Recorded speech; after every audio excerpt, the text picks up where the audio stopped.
Welcome back to all my dear students. मैं रोहित उमंग channel पर आप सबका स्वागत करता हूं। आज का जो टॉपिक जो हम बताएंगे वो equivalence relation and equivalence class के बारे में। तो पार्ट थर्ड में आपका स्वागत है। क्लास 12 रिलेशन फंक्शन के बारे में मैं इसके पहले 2 लेक्चर में हो चुका है। पहला लेक्चर मैंने बताया था पार्ट 1 में, आप लोग को शायद याद होगा। पार्ट 1 में हमने बताया था बेसिक इंट्रोडक्शन दिया था रिलेशन के बारे में और इसको कैसे रिप्रेजेंट किया जाता है, और इसमें लोग देखे थे क्या यूनिवर्सल रिलेशन क्या होता है, यूनिवर्सल रिलेशन क्या होता है। इसके अलावा हम क्या देखे बात किए थे कि यूनिवर्सल रिलेशन के बारे में हम क्या देखे थे इसमें, होल्ड डाउन, कि कुछ एक और बात किए थे हम लोग यूनिटी रिलेशन के बारे में बात किए थे, आइडेंटिटी के बारे में बात किए थे, अभी इम्पीटी रिलेशन के बारे में मैंने बात किया था, है ना। और मैंने क्या बात किया था, थोड़ा सा इंट्रोडक्शन दिया था मैंने किसके बारे में, आइडेंटिटी रिलेशन के बारे में मैंने बात किया था। अगर आप लोगों ने इस वीडियो को नहीं देखा है तो जाकर के एक बार बात कर लीजिएगा, है ना। ये पार्ट 1 का लेक्चर कंप्लीट मैंने बताया था। और पार्ट 2 में मैंने बेसिकली क्या बताया था, पार्ट 2 में मैंने बताया था कि हमारे पास जो है रिफ्लेक्सिव रिलेशन किसको कहते हैं, रिफ्लेक्सिव रिलेशन किसको कहते हैं। इसके अलावा मैंने बताया था क्या कि हमारे पास रिफ्लेक्सिव के अलावा मैंने बताया था कि एक है साइमेट्रिक रिलेशन, और एक लास्ट मैंने बताया था ट्रांजिटिव रिलेशन के बारे में, है ना। ट्रांजिटिव रिलेशन के बारे में मैंने बताया था। और लास्ट में मैंने एक बताया था कि इक्विवेलेंस रिलेशन बेसिकली क्या होता है कि जब ये तीनों रिफ्लेक्सिव, साइमेट्रिक एंड ट्रांजिटिव तीनों रिलेशन जब पॉसिबल हो तो उस केस में हम लोग क्या बोलेंगे, उसको इक्विवेलेंस रिलेशन नाम दिया जाता है। ओके, तो होप सो कि पार्ट 1 पार्ट 2 में जाकर के आप लोग जो वीडियो को आप लोग बहुत प्यार दिए होंगे, अच्छा भी लगा होगा। अगर अच्छा लगता है तो वीडियो को जरूर एक लाइक कीजिएगा और कमेंट कीजिएगा। तो चलिए आगे स्टार्ट करते हैं आज का पार्ट 3 में, जो बेसिकली क्या होगा हम लोग का इक्विवेलेंट रिलेशन के बारे में मोर अबाउट समझेंगे इसमें, और हम लोग बात देखेंगे क्या कुछ एनसीईआरटी का एग्जाम्पल वहाँ पर उठाएंगे और उसके बारे में कंप्लीटली हम लोग को आज जो है बेसिकली क्या है एक्सरसाइज 1.1 रिलेशन फंक्शन का कंप्लीट हम लोग को थ्योरी पार्ट और एग्जाम्पल खत्म हो जाएगा, और यहाँ से एक्सरसाइज जो अगले क्लास में हम स्टार्ट करेंगे। तो देखते हैं पहले कि क्या इसमें होता है। तो चलिए स्टार्ट करते हैं। पहला क्वेश्चन जो बेसिकली आपका दिया हुआ है यहाँ पे, ये एनसीईआरटी का ही एग्जाम्पल का है क्वेश्चन दिया हुआ, तो आप देख सकते हो इसमें क्या कहा जा रहा है। अब ध्यान से इस क्वेश्चन को आप लोगों के साथ एनसीईआरटी पढ़े भी होगी, मैंने पिछले क्लास में बोला भी था कि आप जाकर के क्या करना है, जो भी लेक्चर होता है उसके पहले एक बार रीड करना है एनसीईआरटी को। आप ध्यान से देखो यहाँ पे क्या कहा जा रहा है। हमारे पास एक let T be the set of all a triangle, हमारे पास एक ट्रिंगल है ना, 60 ट्रिंगल है। ट्रिंगल के बारे में आप लोगों को पता है पहले से ही, 60 ट्रिंगल का सेट एक दिया हुआ है, वो टी है तुम्हारा। ओके, तो इसमें कहता क्या है कि इन ए प्लेन, कोई प्लेन में तुम्हारा है, मे बी वो आइसोसेलेस भी हो सकता है, मे बी वो इक्विलैटरल भी हो सकता है ना, मे बी वो अस्क्लेन भी हो सकता है। डिफरेंट टाइप को क्या है तुम्हारा एक सेट जो है वो टी के रूप में यहाँ पे रिप्रेजेंट किया हुआ है, हमारे प्लेन में ट्रिंगल है। अब कहता क्या है कि जो रिलेशन है आर, है ना, टी में given by the T1 T2, है ना, such that T1 is a congruent to T2। Okay, तो शो करना है क्या हमें कि आर जो होगा वो इक्विवेलेंट रिलेशन होगा। मैंने अभी बताया था इक्विवेलेंट रिलेशन होने के लिए हमारे पास 3 क्राइटेरिया, 3 रिलेशन होना बहुत जरूरी है। सबसे पहले क्या होता है, एक होता है रिफ्लेक्सिव, उसके बाद क्या होता है, एक होता है साइमेट्रिक और एक होता है हम लोग का ट्रांजिटिव, है ना। मैंने शॉर्ट में लिखा है, ये तीनों आप लोग क्राइटेरिया के फुलफिल होना चाहिए। ओके, तो मैंने पिछले वीडियो में मैंने बताया था कि रिफ्लेक्सिव किसको कहते हैं। तो पहले हम क्या करेंगे, पार्टिकुलर रिफ्लेक्सिव शो करेंगे, फिर ट्रांजिटिव फिर साइमेट्रिक शो करेंगे, फिर उसके बाद ट्रांजिटिव के बारे में बात किया जाएगा। ओके, तो आप देख सकते हो क्या कि सबसे पहले हम बात करते हैं कि रिफ्लेक्सिव किसको कहते हैं। रिफ्लेक्सिव का मतलब क्या होता है कि हम देखते क्या है कि हमारे पास सेट है, उसमें जो भी एलिमेंट दिया हुआ है उस एलिमेंट का, है ना, खुद के साथ रिलेशन तो होना ही चाहिए। मैंने बताया था मे भी मान लेते हैं कि हमारे पास टी कोई क्या है, इसमें ट्रिंगल होगा, है ना। तो हम क्या देखते हैं कि अगर टी होगा तो स्वाभाविक सी बात है क्या होगा तुम्हारा एक और टी भी हम लोग का होना चाहिए, उसका रिलेशन किसका पार्ट होना चाहिए, ये जो है ऑर्डर पेयर में रिलेशन में होना चाहिए, जो बेसिकली क्या हम लोग को रिलेशन में सेटिस्फाइड करना चाहिए। देखो इसको ऐसे समझेंगे क्या कहना चाह रहा है। रिफ्लेक्सिव का मतलब पिछले बार वीडियो में बताया था कि एक आइडेंटिटी भी होना चाहिए और अदर हो तो चलेगा, लेकिन अगर आइडेंटिटी रिलेशन दिया हुआ तो श्योर है कि वो रिफ्लेक्सिव होगा, है ना। आइडेंटिटी का मतलब क्या, खुद के साथ रिलेशन होना चाहिए। जैसे कि टी कोई ट्रिंगल अगर होगा तो खुद के साथ वो कंग्रुएंट तो होगा ही होगा। हम कंग्रुएंट के बारे में क्यों बात कर रहे हैं, क्योंकि यहाँ पे लिख रखा है कि T1 कोई है वो क्या है, T2 के साथ कंग्रुएंट है। तो हर एक ट्रिंगल खुद के साथ कंग्रुएंट तो होता ही है, इसलिए हम क्या किए, TT जो है तुम्हारा रिलेशन R का होगा, है ना। तो वी कैन से कि हमारे पास क्या होगा, वो रिफ्लेक्सिव होना ही होना है। ओके, अब बात करते हैं सिमेट्री के बारे में। मान लेते हैं कि चलो हमारे पास T1 जो है वो क्या है, कंग्रुएंस है किसका, ट्रिंगल T2 का। ओके, सिमेट्री के बारे में मैंने बताया था, आप लोग को याद होगा। जैसे कि हमारे पास A1 है और B1 है, तुम्हारा हमारा एक पेयर के रूप में अवेलेबल है, जो रिलेशन में क्या है तुम्हारा, वो रिलेशन मतलब कार्टेशियन प्रोडक्ट का एक एलिमेंट वो है, ठीक है। तो इस तरीके से हम क्या देखते हैं, A1 B1 अगर तुम्हारा क्या है, हमारे पास एक रिलेशन है, तो B1 और A1 भी क्या होना चाहिए, ये दोनों हमारा रिलेशन का एलिमेंट होना चाहिए, है ना। आप देख सकते हो क्या यहाँ पे, जैसे कि T1 T2 मतलब क्या कि कंग्रुएंट आपस में, तो स्वाभाविक सी बात है, यहाँ से हम कह सकते हैं क्या कि T2 भी जो होगा वो कंग्रुएंस T1 का होना ही होना है। सो वी कैन से कि अगर T1 and T2 element R का यहाँ पे है, तो वी कैन एल्सो से कि T2 T1 भी क्या होगा, रिलेशन का एलिमेंट होना ही होना है, यानी कार्टेशियन प्रोडक्ट में वो शामिल है। कार्टेशियन प्रोडक्ट में शामिल है का मतलब क्या, मैंने स्टार्टिंग सबसे पहला पार्ट में मैंने बताया था कि कोई भी हमारे पास जो रिलेशन दिया हुआ है ना, कोई भी हमारे पास सेट दिया हुआ जो उसको रिलेशन निकालते हैं, उसका कार्टेशियन प्रोडक्ट निकल के आता है। तो अब जो इंडिविजुअल रिलेशन की हम बात करेंगे उस वो कार्टेशियन प्रोडक्ट के में शामिल होना चाहिए। तो यहाँ से क्या निकल के आता है कि हमारे पास वो सिमेट्री भी होगा। रिफ्लेक्सिव तो मैंने बता ही दिया।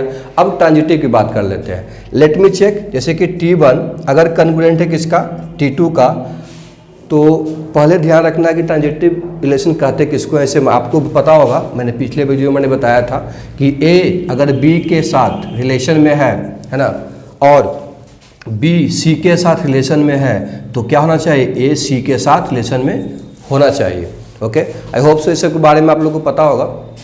तब देख सकते हो यहाँ पे क्या कि A और C भी क्या होना चाहिए, हम लोग का चेक करके देख लेते हैं। इस केस में T1 अगर क्या है तुम्हारा कंग्रुएंट है T2 का, एंड तो T2 भी क्या होगा हम लोग का, किसका होगा, कंग्रुएंट तुम्हारा T1 का होगा, श्योर है ना। लेकिन यहाँ पे हम क्या देखते हैं कि T1 नहीं लेंगे, क्योंकि यहाँ पे A भी है तो B C है, यानी कि यहाँ पे कोई एक और T3 लेना पड़ेगा।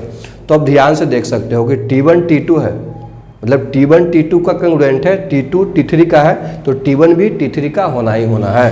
यानी वी कैन से कि T1 भी क्या होगा, कौन सा हम लोग का, T3 का होना ही होना है, ठीक है। तो यहाँ से हम कह सकते हैं कि T1 T2 भी 3 भी क्या होगा हम लोग का, R का क्या होगा तुम्हारा एलिमेंट के रूप में वो होगा, है ना।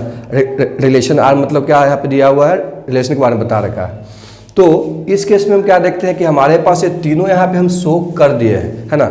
तो इस केस में ज़्यादा इसमें लिखने की जरूरत नहीं हमारे पास है। रिफ्लेक्सिव के लिए यहाँ पे थोड़ा सा अगर और भी थोड़ा सा अगर डिटेल से लिखो तो R या T सदर्ट करके आप जिस तरीके से लिखा हुआ था वैसे ही हम लिख सकते हैं। ओके, खैर इतना भी करो तो काफ़ी है, एग्जामिनर जो वहाँ पे आप लोग को समझ जाएगा। तो पहले फंडामेंटल चीज़ क्या है कि हमें इस चीज़ को टॉपिक को पहले समझना जरूरी था, उसके बाद हम क्या देखते हैं कि इक्विवेलेंट रिलेशन कैसे हम लोग को समझ में आएगा। ओके, होप सो कि आप लोग की समझ में एग्जाम्पल आया होगा।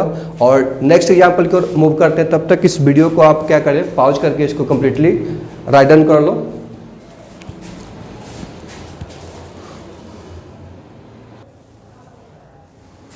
इस क्वेश्चन में ध्यान से आप देख सकते हो इसमें क्या कहा जा रहा है।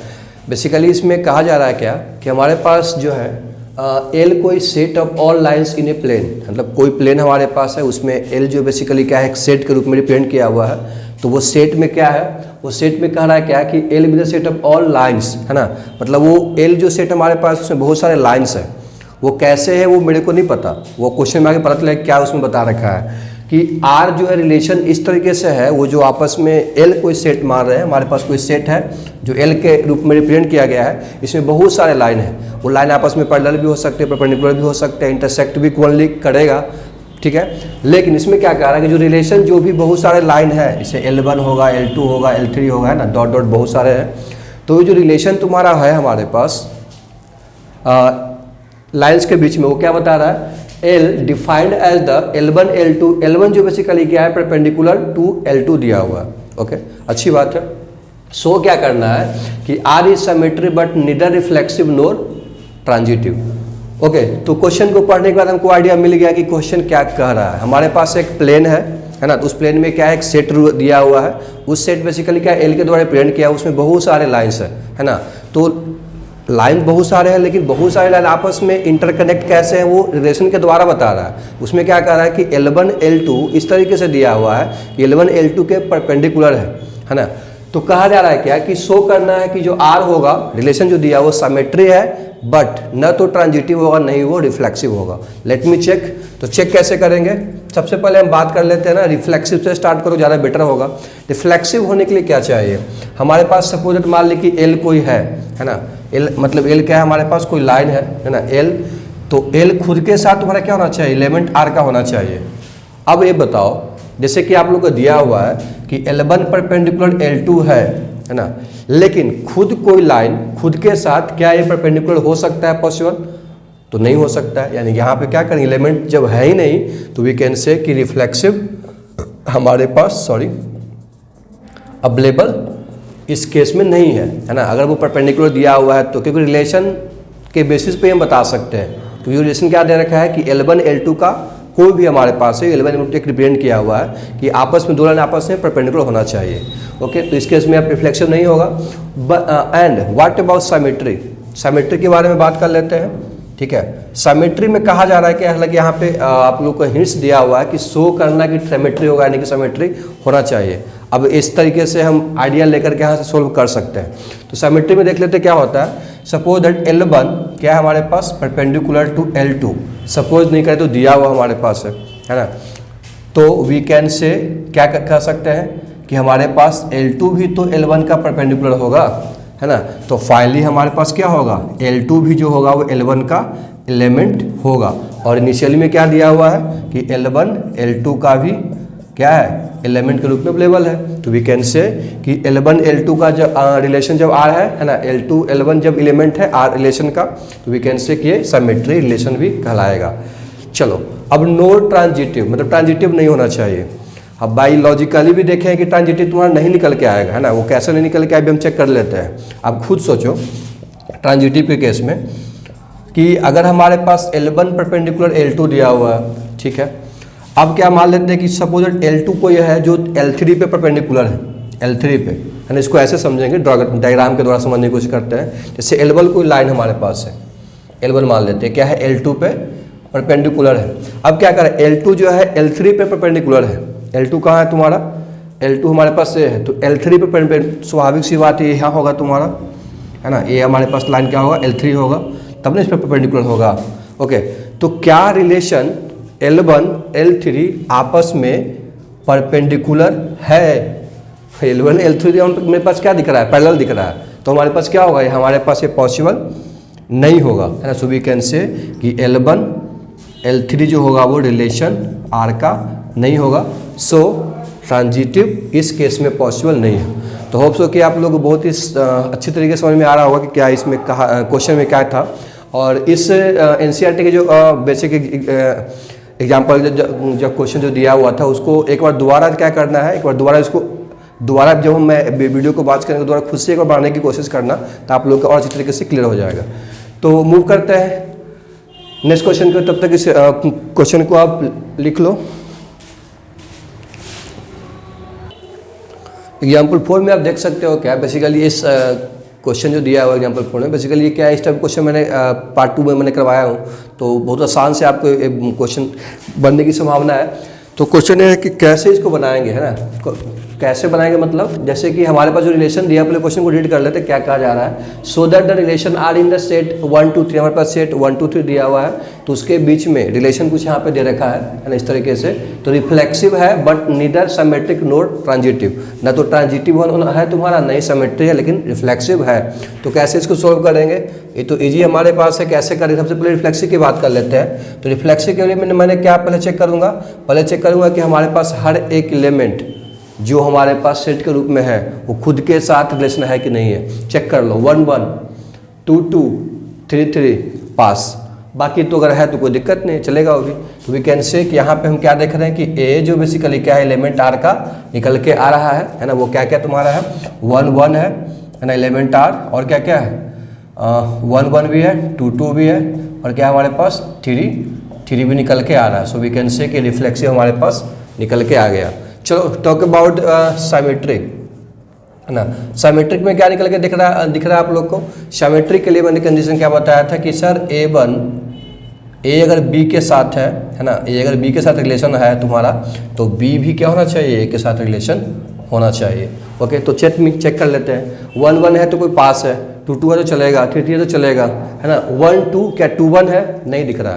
देन वी कैन से कि यहाँ पे क्या है कि 2 1 जो है बेसिकली हमारे पास रिलेशन नहीं है, इसलिए वी कैन से कि साइमेट्री नहीं होगा। ऐसा वीजी क्वेश्चन, इसलिए मैं थोड़ा सा इसको स्पीड में कर रहा हूँ। और ट्रांजिटिव की अगर बात कर लेते हैं, ट्रांजिटिव की अगर बात करें तो क्या इसमें दिख रहा है हम लोग को। ट्रांजिटिव मतलब क्या बताया था कि सर ए वन मान लो या ए बी जो एलिमेंट क्या है आर का अगर है ना। ये सब दोबारा मैं रिपीट करवा देता हूँ, आप लोगों को पहले से ही पता होना चाहिए क्योंकि मैं सारा बता चुका हूँ। तो ए सी के साथ रिलेशन भी होना चाहिए, चेक कर लो। जैसे कि हमारे पास 1 1 का है, 2 2 का, 3 3 का, चले कोई दिक्कत नहीं। 1 2 का है, ठीक है, 2 3 का, क्या 1 3 है, 1 3 यहाँ पे नहीं हमारे पास रिलेशन है ना। सो वी कैन से क्या, वी कैन से कि ये हमारे पास ट्रांजिटिव भी पॉसिबल नहीं है। तो होप सो कि आप लोग क्वेश्चन समझ में आया होगा। मूव करते हैं नेक्स्ट क्वेश्चन की ओर। तब तक इस वीडियो को आप पॉज करके इस क्वेश्चन को लिख सकते हो। एग्जाम्पल 5। अब यहाँ पे ध्यान से देखना, इक्विवेलेंट रिलेशन के बारे में तो आइडिया मिल गया है। अब यहाँ पे क्या देखना है कि इक्विवेलेंट रिलेशन के बाद एक नया टर्म जो आज हम पढ़ेंगे उसका नाम है इक्विवेलेंट क्लास के बारे में। तो बेसिकली इसके अलग से डिफिनेशन को करने की जरूरत नहीं है, एक जब क्वेश्चन करेंगे तो हम लोग को आइडिया वहाँ से मिल जाएगा। तो लेट मी चेक कि कैसे उसको निकालेंगे। तो पहले यहाँ पे क्या कर, अपने क्वेश्चन को रीड कर लेते हैं कि show that the relation R in the set A. हमारे पास कोई रिलेशन आर है जो इस सेट से लेकर के बनाया हुआ है, वो क्या है देख लेते हैं आगे कि given by R equal to a b है ना। ए बी पेयर के रूप में दिया हुआ such that 2 divides a minus b है ना। तो ये क्या है, इक्विवेलेंट रिलेशन है। तो find the other all equivalent class पूछा जा रहा है। Let me check. सबसे पहले हम क्या देखेंगे कि हमें जो करना है उसकी पहले बात कर लेते हैं कि इक्विवेलेंट रिलेशन क्या होता है। ओके, तो इक्विवेलेंट रिलेशन का मतलब क्या, वही फिर से बात आ गया ना, पिछले जो भी एग्जाम्पल जो बताया था पिछले, तो उसमें रिफ्लेक्सिव, ट्रांजिटिव और साइमेट्री है ना। तो चेक कर लेते हैं। पहले के लिए क्या हमको चाहिए, रिफ्लेक्सिव भी चाहिए, साइमेट्री भी चाहिए और ट्रांजिटिव भी चाहिए है ना। किसके लिए, इक्विवेलेंट रिलेशन के लिए। वो स्टेटमेंट में यहाँ पे आप लिख सकते हो खुद से भी है ना। तो उसमें हम देखते हैं क्या, रिफ्लेक्सिव की बात कर लेते हैं कि कहता क्या है कि अगर ए कोई हमारे पास अगर एलिमेंट है आर का है ना, तो स्वाभाविक सी बात है कि ए माइनस ए अगर करते हो तो क्या निकल के आएगा, 0 होगा, तो है ना। तो इट इज डिविजिबल बाय है ना, डिविजिबल बाय है ना।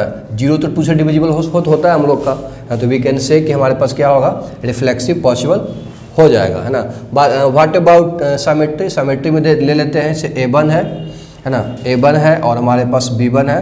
तो अगर एलिमेंट R का है तो B1 B और A1 भी क्या होना चाहिए, वो R का रिलेशन होना चाहिए। तो कैसे होगा भाई रिलेशन, सीधी सी बात है। ए भी कोई नंबर होगा हमारे पास, जैसे कि तो क्या होगा, वो 2 से डिविजिबल होगा है ना। जैसे कि a minus b divisible by 2 है ना। तो वी कैन से कि a minus b equal to क्या लिख सकते हैं, 2r भी लिख सकते हैं, जहाँ r बेसिकली क्या है, एलिमेंट z का है तुम्हारा, मतलब कोई इंटीजर हो सकता है। सिमिलरली क्या b माइनस ए भी तो डिविजिबल हो जाएगा ना फिर हम लोग का। एग्जाम्पल लेके आप समझ सकते हो भी इसको।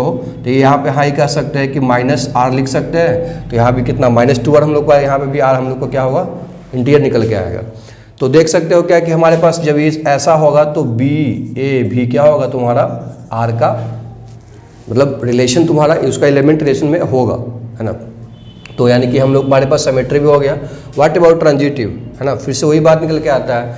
ट्रांजिटिव के लिए क्या चाहिए, ए बी अगर एलिमेंट है आर का है ना, बी सी एलिमेंट है अगर आर का रिलेशन तुम्हारा है, और क्या है तुम्हारा, तो सी ए और सी होना चाहिए, ए और सी एलिमेंट आर का होना चाहिए। Let me check.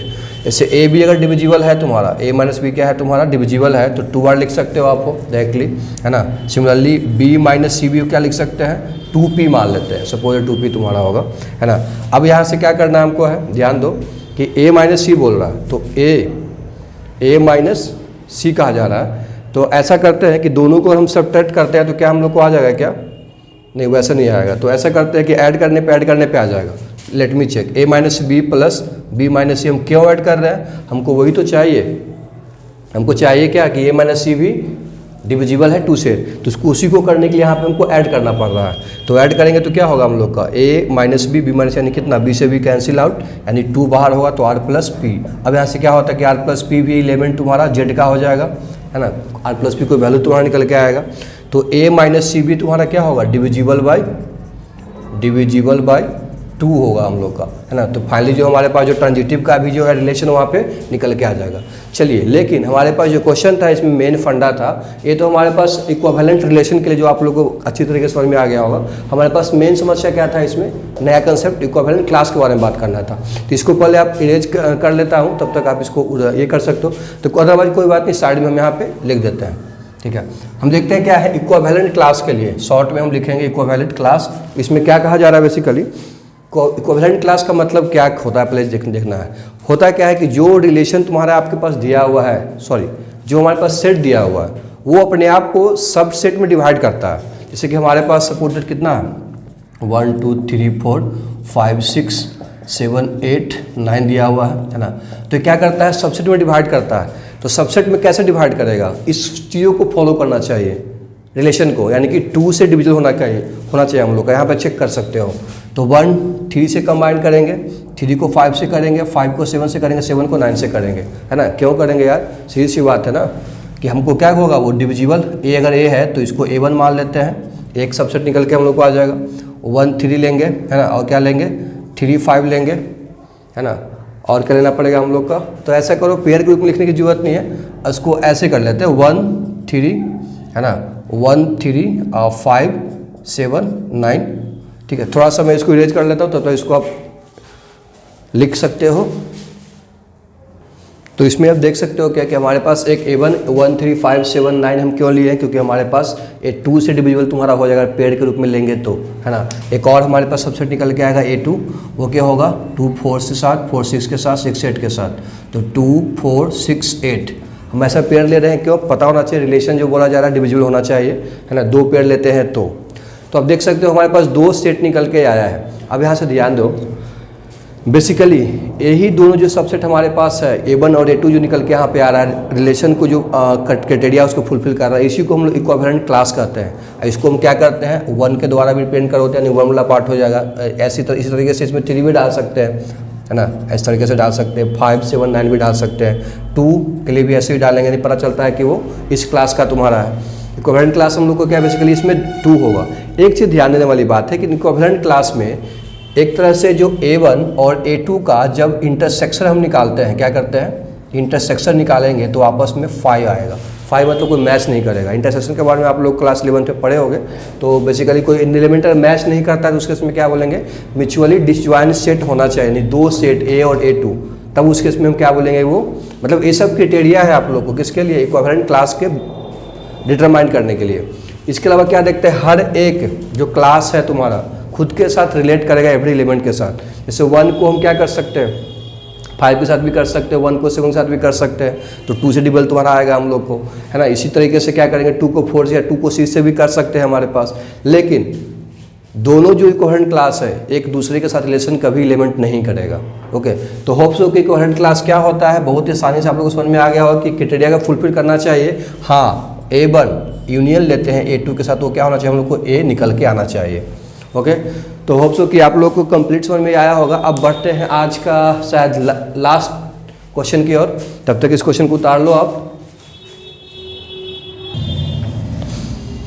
तो इस तरीके से क्या देखते हैं कि अब आगे का जो एग्जाम्पल 1-2 और है, लेकिन वो ज़्यादा कुछ टफ नहीं है। आप जितना भी मैंने बताया तो उसके बेसिस पे आप खुद से उसको ट्राई कर सकते हो, और नहीं भी हो तो कमेंट जरूर करिएगा ताकि मैं उसको दोबारा बना सकूं। और एक बात याद रखना है कि जो पार्ट 4 में जो हम बेसिकली हम आएंगे, यहाँ पार्ट 3 के कंप्लीट होने के बाद पार्ट 4 में बेसिकली क्या है, हम डिस्कस करेंगे जो एक्सरसाइज जो है इटरेशन फंक्शन का 1.1, तो आप उसको खुद से ट्राई कीजिएगा। और इस बात को ध्यान रखिएगा कि आगे जो भी वीडियो हम आएंगे एक कंप्लीट करने के बाद इटरेशन फंक्शन, हम जो है एग्जाम्पलर जो एनसीईआरटी है उसको भी यहाँ पे हम सोल्व करने की कोशिश करेंगे completely part by part. Okay, तो आप इस अगर चैनल पर नए हैं चैनल को सब्सक्राइब कर दीजिएगा, और उन लोगों के पास इसको लेके शेयर करना है जो इसके नीडी पीपल है। और थम्सअप तो बनता है मेरे यार, इसको एक बार थम्सअप करना है, वीडियो कमेंट जरूर कीजिएगा। तो आज के लिए इतना ही, थैंक्स फॉर द वॉचिंग।